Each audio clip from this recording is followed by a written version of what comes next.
আচরণবিধি লঙ্ঘন হলেও প্রশাসন নীরব, নেই লেভেল প্লেইং ফিল্ড। ঢাকা বিশ্ববিদ্যালয় কেন্দ্রীয় ছাত্র সংসদ ডাকসু নির্বাচন ঘিরে এমন অভিযোগ প্রার্থীদের কারো।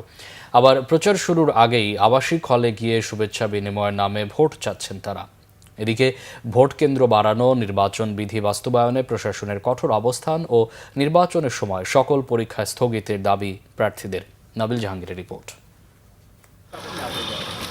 বহুল আকাঙ্ক্ষিত ডাকসু নির্বাচন মঙ্গলবার থেকে বাধা উঠবে নির্বাচনী প্রচারের।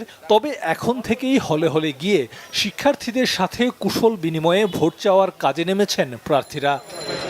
রবিবার সকালে বিশ্ববিদ্যালয়ের বিজনেস ফ্যাকাল্টির আশেপাশে শিক্ষার্থীদের সাথে সালাম বিনিময় কর্মসূচি পালন করে শিবির সমর্থিত প্যানেল। যে পরীক্ষাগুলো আছে সেই পরীক্ষাগুলো 9 সেপ্টেম্বরের পরে যদি নিয়ে যাওয়া যায় তাহলে এটা সবার জন্য ভালো হবে। প্রার্থীরা আমাদের আইডিয়াগুলো শিক্ষার্থীদের কাছে পেশ না করে বরং কাদা ছোড়াছুড়ি করতে, বিভিন্ন ধরনের আচরণবিধি লঙ্ঘন করতে আমরা সবাইকে দায়িত্বশীল আচরণ করার জন্য অনুরোধ করছি। দুপুরে বিজয় 71 হলের শিক্ষার্থীদের সাথে কুশল বিনিময়ে যান ছাত্রদল সমর্থিত প্যানেলের প্রার্থীরা। আমাদের সম্পর্কে বিভিন্ন অনৈতিক অভিযোগ তারা নিয়ে আসছে যে আমরা আচরণবিধি মানি না, এটা করি না, সেটা করি না। শুনেন, আমাদের পক্ষে নাকি প্রশাসন পক্ষপাতিত্ব করছে।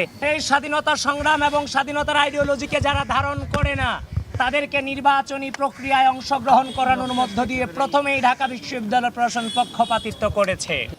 এদিকে সংবাদ সম্মেলন করে ভোট কেন্দ্রের সংখ্যা বাড়ানোর দাবি বাম গণতান্ত্রিক জোট সমর্থিত প্রার্থীদের। আমরা আশা করেছিলাম যে এবার ভোট কেন্দ্র হয়তো আরো বাড়বে, সেখানে আসলে এত কমিয়ে দেওয়া এবং গতবারের যেই সমস্যাগুলো হয়েছিল, লাইন জ্যামিং বলেন বা আরও নানান রকম যে সমস্যা, অনেক দীর্ঘ সময় লাইনে দাঁড়িয়ে থাকতে থাকতে ভোটাররা বিরক্ত হয়ে গিয়েছিলেন, কেউ চলে গিয়েছিলেন।